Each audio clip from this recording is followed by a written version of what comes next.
next chapter is all about livestock.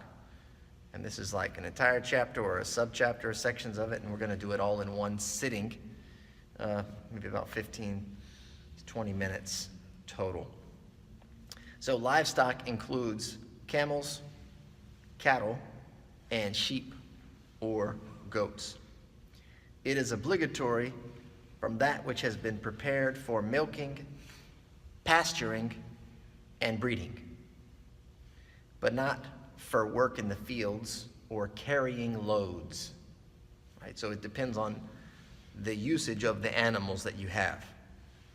So if you have, for example, cattle, and they're in your possession for milking, pasturing, or breeding, then you have to consider them as zakatable wealth. But if you have those cattle for tilling and plowing and carrying and transporting, then they're exempt from that.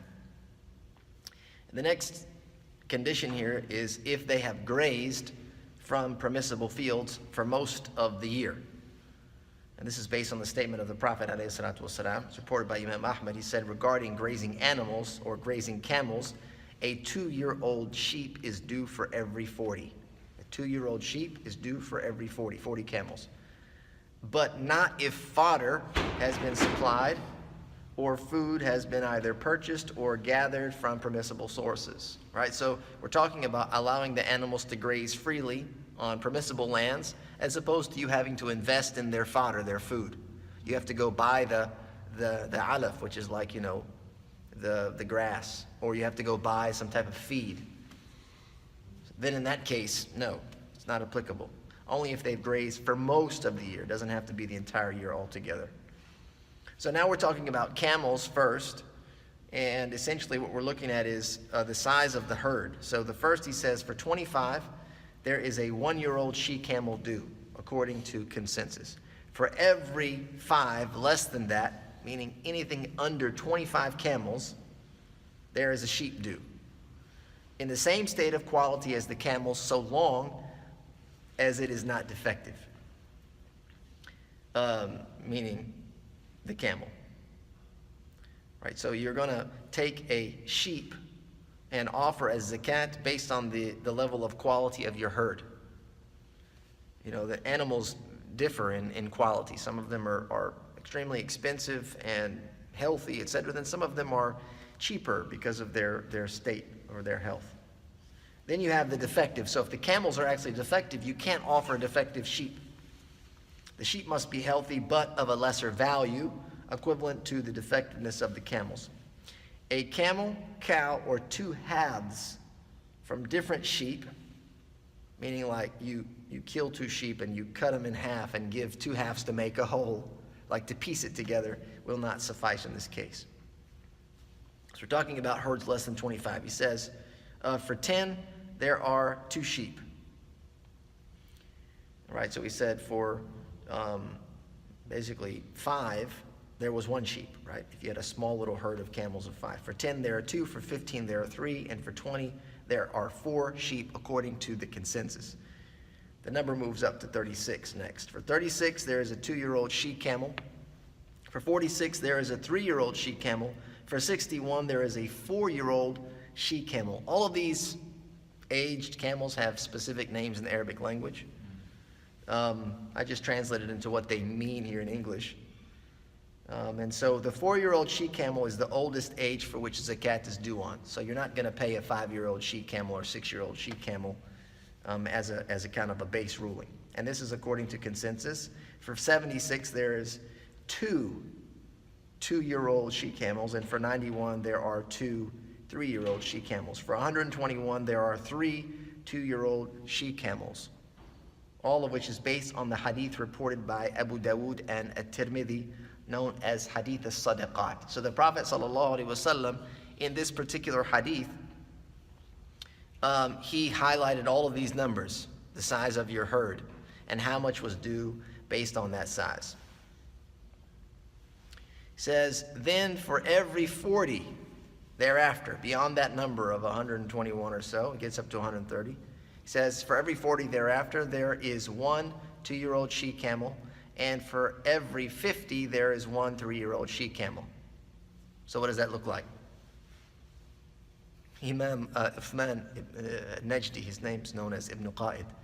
He gives us, like, just breaks it down for the herders out there. He says for 130, there is a 1 3-year-old she camel and 2 2-year-old she camels. If your herd is 140, there is 2 3-year-old she camels and 1 2-year-old she camel. For 150, there are 3 3-year-old she camels.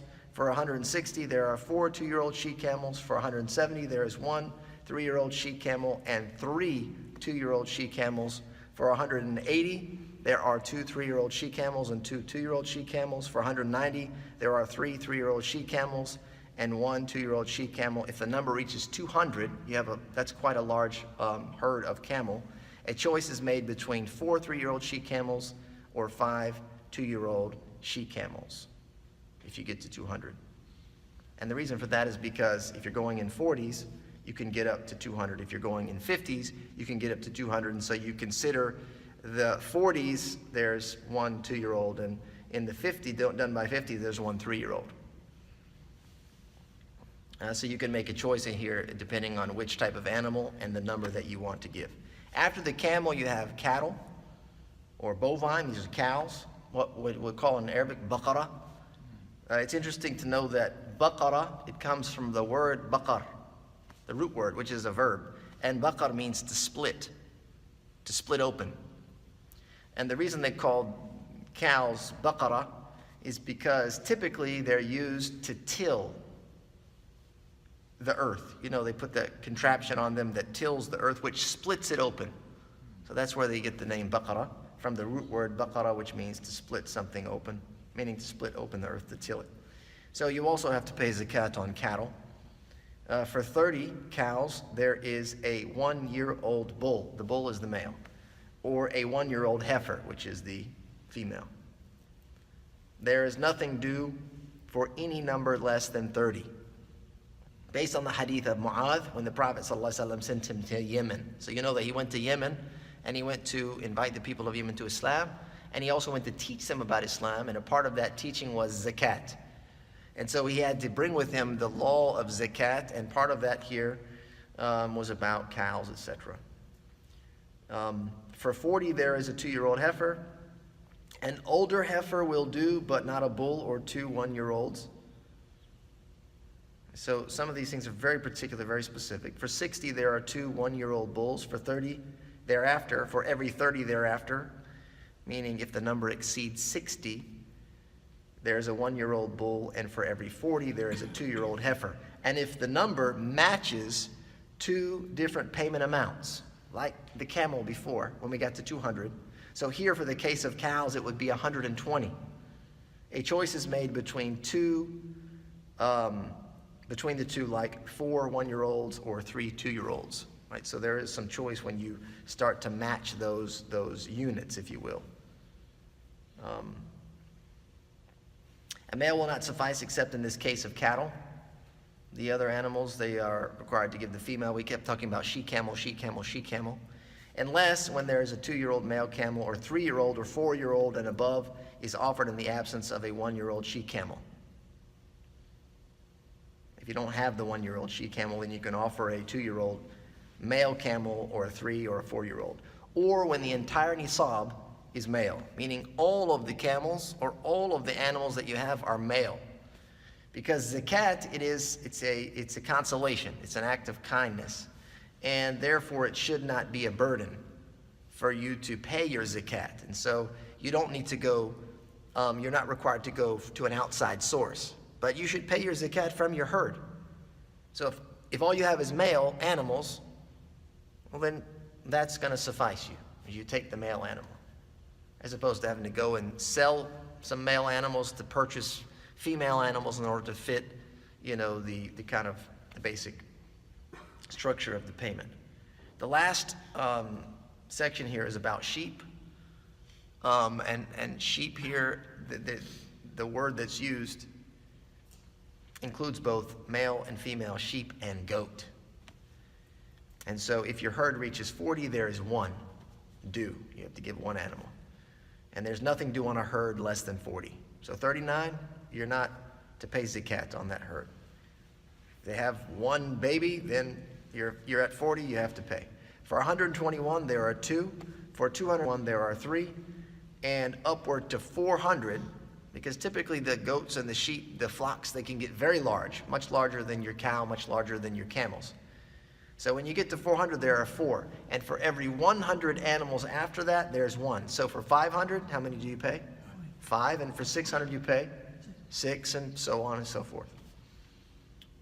He says, it is not taken, nor does it suffice, from the old, like the old animal, or defective, which will not suffice for a sacrificial slaughter, like you wouldn't offer it for qurbani. So the rules for the qurbani apply to the type of animal you give in zakat, and this will be like a blind animal, for example. And this is based on chapter 2, Surah al-Baqarah. You don't have to slaughter to give it the meat. You can give it. No, you give the animal. Yeah. This is based on Surah al-Baqarah, verse number 267. Allah says, "O you who have believed, spend from the good things which you have earned, and from that which we have produced for you from the earth." Here's the point here.